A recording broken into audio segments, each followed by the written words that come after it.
I know I waffle on a lot at the start of the video, but I've got to do it again. It has come to the point where I didn't think I'd get this quickly. We have hit 100 subscribers on YouTube.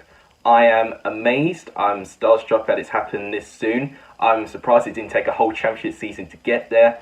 All I can say, thank you guys, seriously. I know I've been plugging now on the past few channels, please subscribe, all of this, and I do this all the time in my videos, but that's because I want to grow a community, and I feel like we can really make something special with this, and you guys did not let me down, and thank you guys so much for this. You really have given me the motivation to keep going. I'm a tenth away from my realistic target to try and get to 1,000 subscribers. The next target now will be to get to 200 subscribers, so who knows how long that will take, but honestly, with the situation I'm in right now, thank you guys so much. But let's actually start this championship video. So the January transfer window has ended. We had some unbelievable deals go around in the championship, and it got me thinking today that I need to grade all of these championship sides. So I'm actually going to grade every championship side's transfer window from worst to best. This was actually supposed to be released a week ago, but I got really caught up into some uni work, so I couldn't do it. So this is technically a week later than it should be, and I did make this list from a week ago.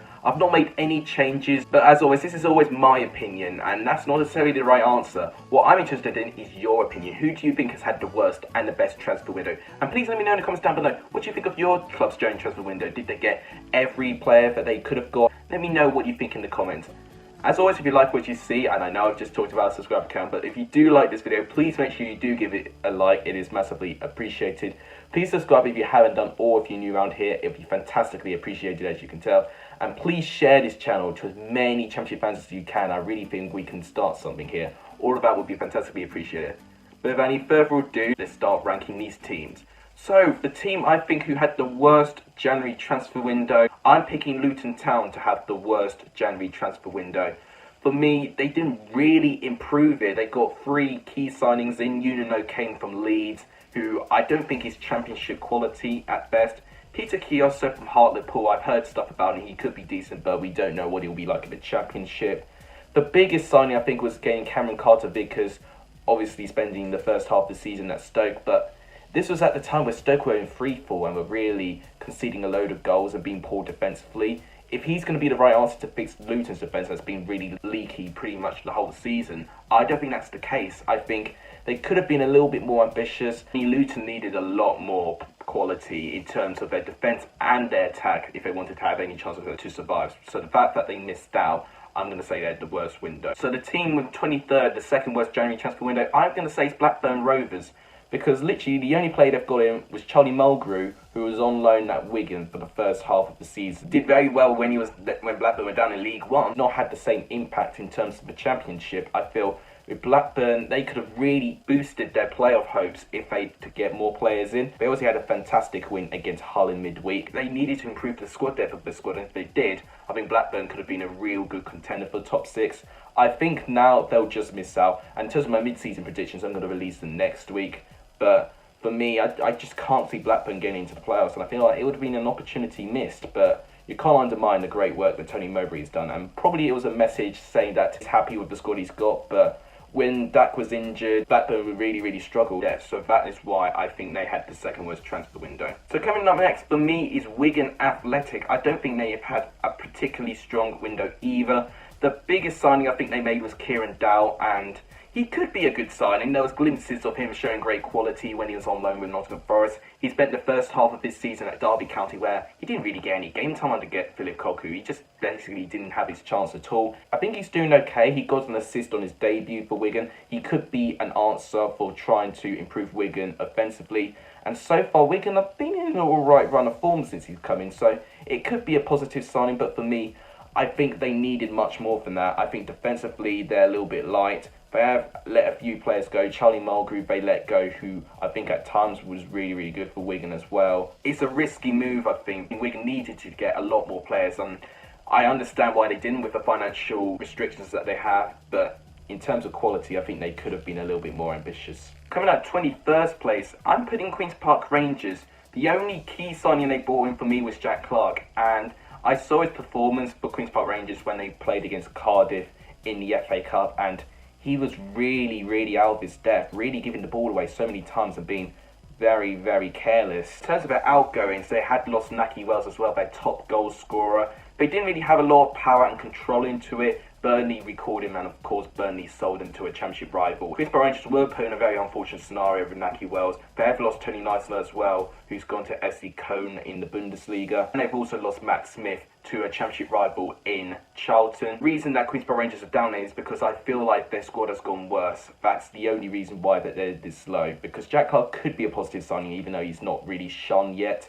They've not got him for that long either, because of course Spurs are going to start using him next season. Defensively, they have not improved. So yeah, it's not a great window for Queen's Park Rangers for me. The next team is Stoke City. Now, it doesn't surprise me they have not signed that many players, because I think along with Brentford were the biggest spenders in the summer transfer window. So it doesn't surprise me that they had to keep their financial restrictions kept on a low so they don't breach any financial fair play rules. Their biggest signing, I think, was getting James Chester on loan. Does he solve their issues? I'm not sure if he does. Obviously, he played very, very well with Aston Villa. He's fallen out of favour a little bit. In terms of players, they've lost Scott Hogan. Didn't really play that much. He's obviously been starting very, very well with Birmingham. And I think what's been poor is letting players go from that squad, but improving their rival clubs. Scott Hogan, with a partnership with Jukovic, Birmingham have been on a terrific run of form since that new change. And the same could be with Ryan Woods to Millwall as well. I think he can really improve Millwall as well, following the fantastic quality he had at Brentford. I think he can really carry that forward to Millwall as well. And of course, they've lost Cameron Carter-Vickers to Luton Town as well, another championship club and another relegation rival, but I don't think he'll improve them that much. I don't think that's that much of a loss. The fact I think the squad's gotten slightly worse, and I think the depth has been taken a little bit of a hit as well. That's why I think Stoke are this low down in my transfer window ranking. 19th place, I put down Reading. Reading, I think, made two key signings. Felipe Araruna from South Hallow could be a good addition, but he's not having a big opportunity yet. He's a very young player, but he could be one good for the future. In terms of outgoings, they don't really strike to me. Mark McNulty is left on loan. Josh Barrett has left as well. I don't think their squad's better, but I don't think it's necessarily that much worse. But the reason they're this, though, is the severe hit in depth. So for that reason, that is why Reading are as low down as 19th. In 18th place for me is Charlton. Now, I actually like all three of their signings that they brought in. All loan deals, so obviously they've not spent huge sums of money on them yet. Andre Green, who I think has done really well. Aidan McGeady, yes, he's had an attitude problem recently, but if he does find any of the form he did where he played for Preston, he could be a fantastic player for Charlton. And Matt Smith also gaining them on loan as well. The biggest reason why I've put Charlton this low down is the fact they've lost Conor Gallagher, but unfortunate for them, a little bit similar to the Queen's Park Rangers situation with Nahki Wells. They've lost control, and Conor Gallagher is now at a championship rival in Swansea City, and he's been so important for Charlton, probably their best player all season. So the fact that they lost him, I think that is going to really, really hurt Charlton. In fact, I do kind of like the players they brought in. They're not in the very, very low part of the table, so that's why I put them down in 18th. 17th place, I put Hull City. Now, some of you may be surprised, why on earth did I not put them in the bottom two? They lost two important players permanently with Jared Bowen and Kamil Grzycki. However, the fee that they got from those two players, I mean mainly from Bowen, but the money they did get for him could really, really help Hull in the future and in the next coming up transfer windows.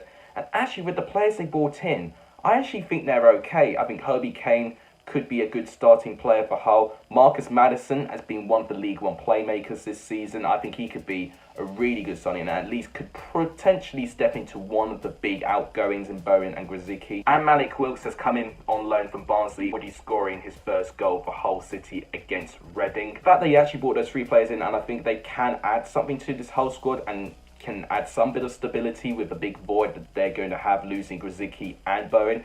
I still think that they still have some reliable players in that squad like Tommy's, Jackson Irvine, Kevin Stewart when he's not injured. That whole squad still has potential, so that's why I've not put them in the worst category. But they didn't have a great window. Probably could have realistically kept one of them, but the fact they let both of them go is quite poor from them, to be fair. So that's why I'm putting them down in 17th. 16th place I put with Birmingham. Now, if this was before the impact I thought with Scott Hogan, I might realistically change his prediction in the next coming days or so when this is uploaded, because Scott Hogan is on absolute fire at the moment. He seems to be working very, very well with Jukovic, playing two up front. with him. They've also managed to make Jeremy Bella's contract permanent, which I think is very important because he's been one of their better players this season. Another good part of the transfer window was keeping Jude Bellingham. It looked like Manchester United were trying to get him, but Jude Bellingham has now stayed with Birmingham. Realistically, we don't know how long he'll be. I think he'll leave in the summer. That's for the next transfer talk video that I do in the next coming months. In terms of the players that left, it's not really game-changing players. Jimenez has left on loan. He's had glimpses of good moments, but ultimately I don't think he was going to start in every game. I think a loan deal is right for him. David Stockdale has left on loan as well. Obviously, we know him as being the goalkeeper that got Brighton promoted to the Premier League. Very experienced. Obviously, he's dropped down a league to join Wickham. I think they've had a pretty good window. I would say that the reason why they're down there is because they've let so many players go. It could be good in a way if their target was to lower the number of the squad, and they got a profit as well from those outgoings as well. I'd say Birmingham had a pretty good window. I would say it wasn't in the top tier. 15th place, I put Cardiff City. Now, I actually really like the signing of Albert Adoma on loan. I think he had some moments with Nottingham Forest, but I think with how good that squad has been, and I think Albert Adoma being out of the team and getting a few defensive midfielders in that Nottingham Forest squad has really helped Forest keep a little bit of stability, especially with their away record as well. But Adoma, I think with Cardiff will be a lot better. I think he'll be a lot more suited to this Cardiff system. Another reason why I think they've done well is to get 8 million for Bobby Reid. I think is really good from them.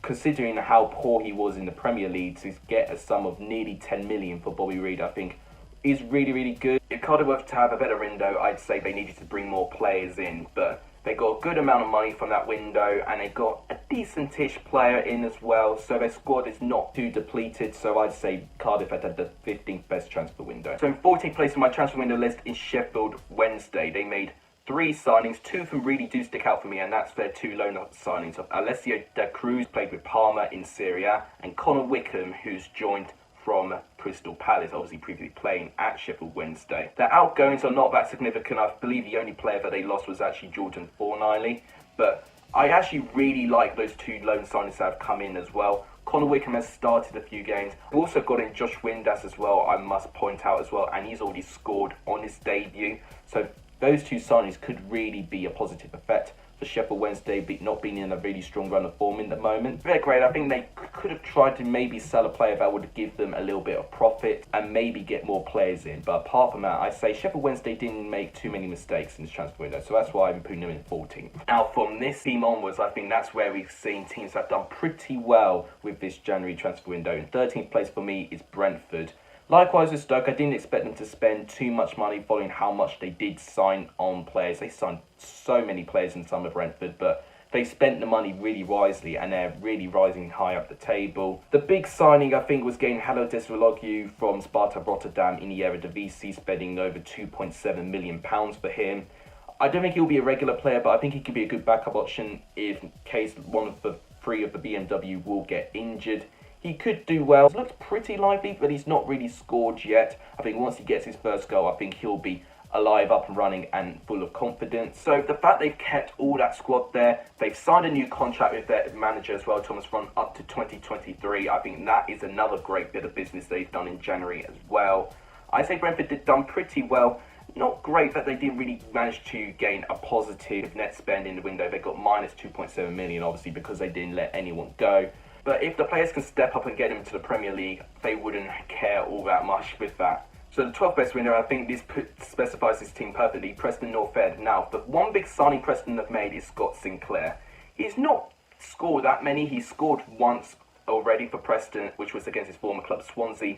But what I really like about Scott Sinclair, he's really edging the team on. He's really getting the team up and running. I don't believe Preston have lost since Scott Sinclair's come in. So you could argue that it's a miniature Wayne Rooney effect that he's having with Derby at the moment. Scott Sinclair's almost having the same with Preston. And I think what's really important is that they need a title-winning mentality into this team. Preston's squad are full of players that have not necessarily had so much experience in the top part of the Championship, and it's a really young squad as well. They need experienced, title-winning mentality players to really push him, and I think they did really well to get Scott Sinclair. We don't know how much they paid for him, but I think they did well to get him out of Celtic. He's falling out of favour from Neil Lennon. In terms of the players they've not lost anyone all that major. I think Andre Green's been their biggest loss, but he didn't really start that many games. I think Paul Gallagher and Ben Pearce have been absolutely terrific in that midfield this season. They've lost Josh Bell and Chris Maxwell as well, but they're not first team players. Squad has improved a little bit, and that's why Preston are this high up in my transfer window ranking. So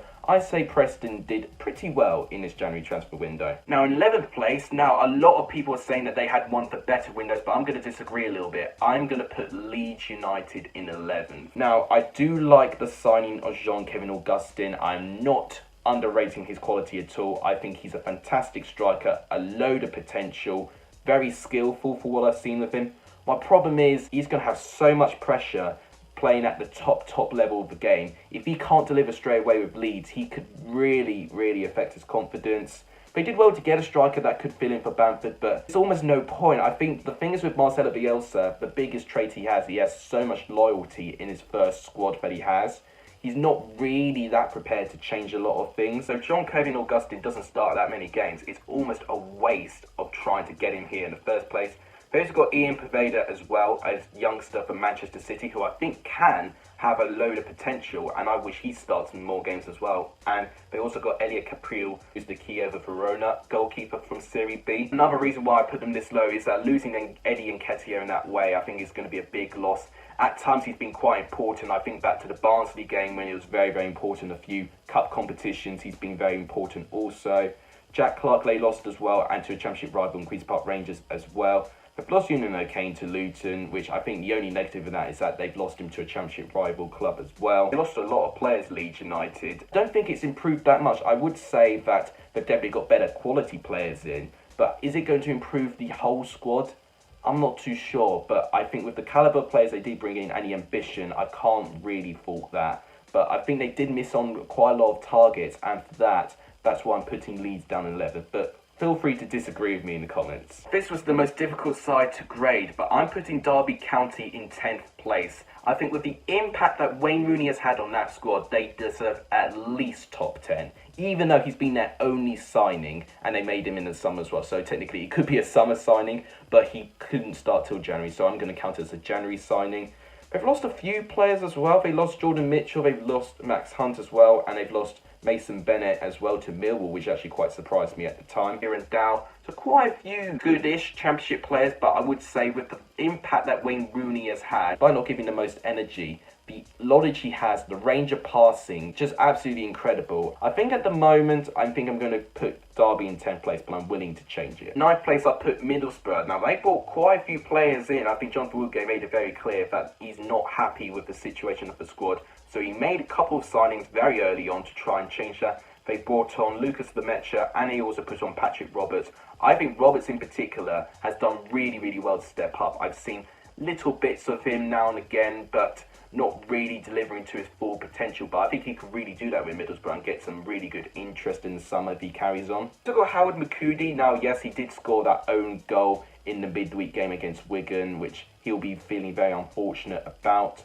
Having said that, a load of championship clubs were interested in this guy, and he has played for prestigious clubs in Liga like Saint-Etienne, so I think he'll be a good addition for Middlesbrough for me. Got Dejan Stevanovic as well to fill in for Darren Randolph, although Anthony Pettis has had a terrific season. I don't think their goalkeeping situation is in that style of a position anymore. They've also got Ravel Morrison on loan from Sheffield United. I don't think he'll start that many games. To improve that window, I'd say they probably need to bring more players in. They did lose quite a bit of that squad, including Darren Randolph, who they sold for West Ham, although they did get quite a bit of money from that. Lost Marcus Brown on loan to Oxford as well, which kind of surprised me. I thought he was quite good at times, but Middlesbrough didn't do that much wrong, so that's why I'm saying Middlesbrough had the 9th best window for me. So in 8th place, despite not being in a great position, I actually think Barnsley may have had the 8th best transfer window. Now, they're not on a great run of form, but I actually really like the players they brought in. I think Michael Solbauer and Marcel Ritzmaier could be the two players that they need to improve the squad. They've worked with Gerard Struber before,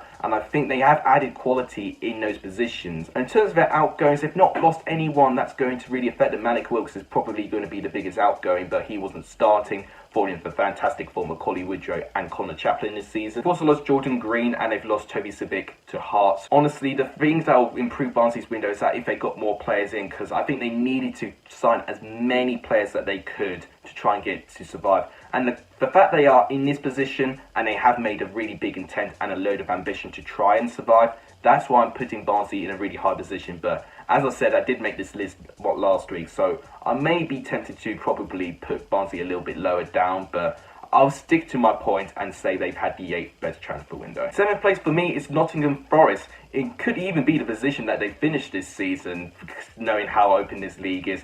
But they've got 3 key players for me. Nuno da Costa was linked with so many clubs. They went for him before but didn't get him, but they now have got him. And I think he could be a really important player for Nottingham Forest playing up front. They've got Adama Diakhaby on loan from Huddersfield. If he gets the form that he had at Monaco, could be a fantastic signing for Nottingham Forest.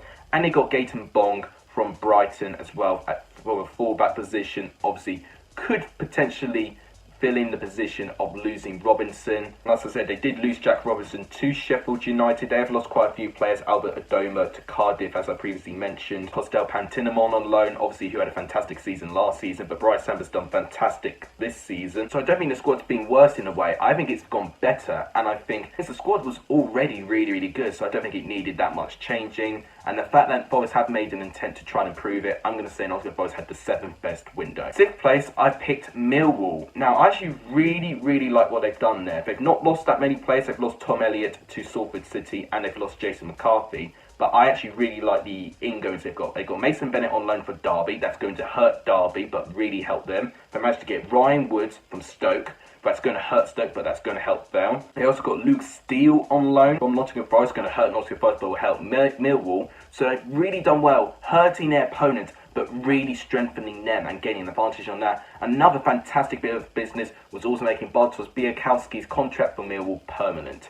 I think the best business that they've done because he's been in their top 3 best players this season for me. Białkowski has been showing the form that he had when he was at his prime at Ipswich. Obviously, he didn't have a great season last season, but what a guy to really step up from that really poor mentality and really step up and make your claim to still be one of the best Championship goalkeepers, so fair play to him. If Millwall brought more quality-like players in that were going to start in most games, I'd say Millwall would have had an even better window, but they didn't do a lot wrong. I think they had a pretty good window for me. Team with the 5th best window for me is Huddersfield Town. I really like some of the signings they made. The biggest one for me being Emil Smith-Rowe on loan from Arsenal. Now, even in the Arsenal squad, I actually think he was being underappreciated. I think he should have started more games, but I think he can really have his time to shine at Huddersfield. He's already scored and assisted many goals as well. I think he could really help Huddersfield going forward in terms of attacking sense because Huddersfield's biggest problem was their lack of goals, but I think Emil Smith-Rowe could be a great provider working with Bakuna. Managed to get Harry Toffolo, who has already shown fantastic quality. He made a fantastic run in managing to beat Queen's Park Rangers in the weekend. We've got Richard Stearman, who did have an own goal already, but he's got countless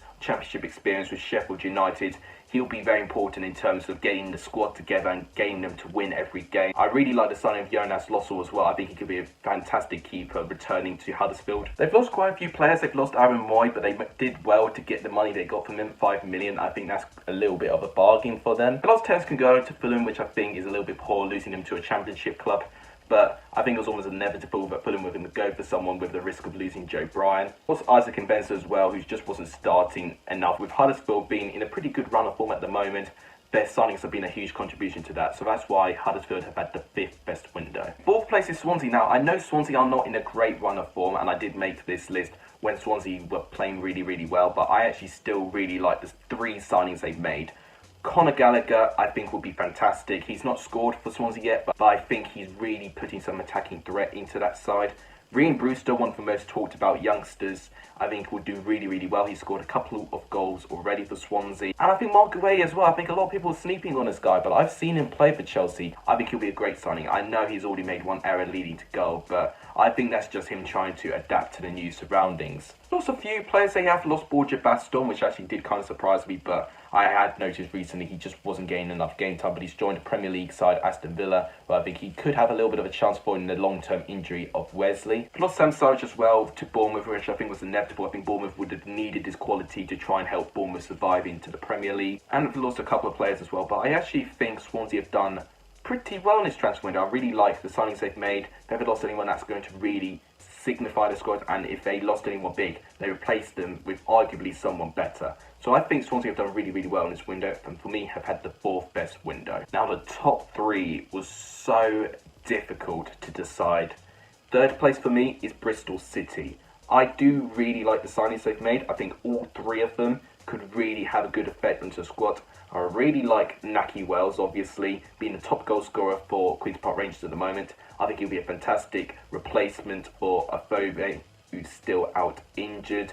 He could be a great backup for Jeju if he gets a little bit of pressure put onto his shoulders a little bit. He could really step up. He's got that hunger, and if he can continue the momentum he was at Queen's Park Rangers, he'll be a breath of fresh air for Bristol City, and I think he'll adapt to it very well. And that is someone I felt like Leeds needed to go for, someone that really knows the Championship, and I think getting Nahki Wells, I don't think would have been a bad option for Leeds. Getting Filip Benkovic on Leicester as well, obviously. He's not played that many games for Leicester, but I would say he's a really good addition to that defence. I even think Marcus Henriksen could be a good addition, even though I don't think he'll start necessarily in every game. Obviously, the biggest loss was Josh Brownhill. It was almost inevitable with how good he has been all season. He was going to get interest. He's left for Burnley, who I think could be a really good fit for him. He's previously played at a Lancashire club in Preston North End, so that's probably why he's gone to another Lancashire-based club in Burnley. We lost Sammy Smodics as well, which I'm really upset about. I think he didn't really have his chance, but I'm happy for him. He's been firing so many goals and assists for Peterborough, and has recently seen Peterborough now in the top 2 of League One. So I'm really, really happy for him that he's now getting his time to shine, because he was prolific in League 2 with Colchester. I generally think with the impact I think all three of those signings will have, that's why I put Bristol City up there. And even though they did lose Brownhill, the amount of money they got for him as well, that alongside with the three players and the impact they'll give, that for me gives Bristol City the third best transfer window for me. But as I said throughout this whole video, feel free to disagree with me. Let me know of who you think have had the best window in the comments down below. Now we've got two teams left. Obviously both of these two sides are West Brom and Fulham, pushing for promotion. This could ultimately be the difference to what I think of transfer windows.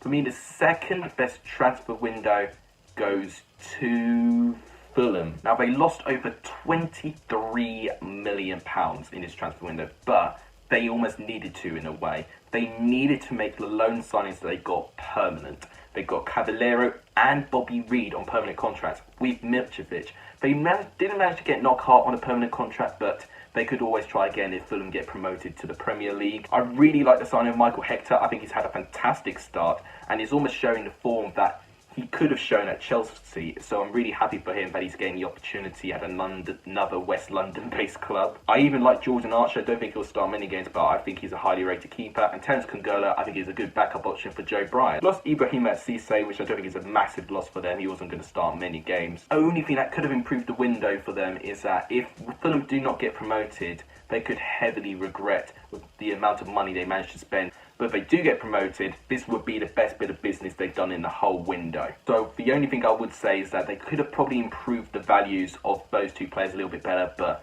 with the quality that they have shown all season, it wasn't going to be easy to do that. So it's me being quite picky, but that is why Fulham had the second best window, but not the first best window. So for me, the best transfer window has got to go for West Brom. I like all three of their main signings. Lee Peltier, I don't think will start every game, but I think he'll be a good replacement for Gibbs. He's been more injury prone. I really, really am a big fan of the signing of Kamil Grzycki and Callum Robinson. Kamil Grzycki, I think, is a good substitute option, and obviously we know what he was like at Hull. Prolific, fantastic with free kicks, can score plenty of goals with a load of pace going up forward as well. I think it will really suit with West Brom. Callum Robinson as well, who I actually don't think played all that bad with Sheffield United, but he's not scored many goals. I remember one of his goals very vividly, scoring against Chelsea at Stamford Bridge. That proved to be his one only goal in the Premier League, which is a bit ironic for me. Kamil Grzycki already assisted O'Shea, who scored at the weekend as well, and I also am a big fan of Robinson's contribution to when West Brom managed to beat Luton, and the fact they were in a sticky situation and they have now won their last two games following the fantastic contributions of their new signings. That could have been what they needed to get them promoted to the Premier League, and you can't look at it any other way like that is the best bit of business they could have done. So I'm going to say West Brom had the best transfer window out of the whole championship. That wraps up my ranking video. It's taken an age to get through it, but we're finally through it. If you guys agree with me, let me know in the comments down below. If you disagree, let me know in the comments down below, and let me know what you think in terms of your squad's transfer window in the comments down below. Once again, thank you guys so much for getting me to this position. I now really want to upload this video as soon as I can. I'm going to be straight on editing this. If you guys like what you see, you want to see more championship content, you want to see more of me, please make sure you do give this video a like. It's massively appreciated. Please share the channel to as many fans as you can. It'll be fantastically appreciated for me. And as always, please subscribe if you haven't done, or if you're new around here. All of that will be fantastically appreciated. And if you've got any more questions to ask me, you can always follow me on Twitter. I want to try and be more active on Twitter. It'll be a fantastic way for you guys to come and talk to me. Thank you guys so much for watching. You guys are legendary if you saw the end of this video. And as always, take care.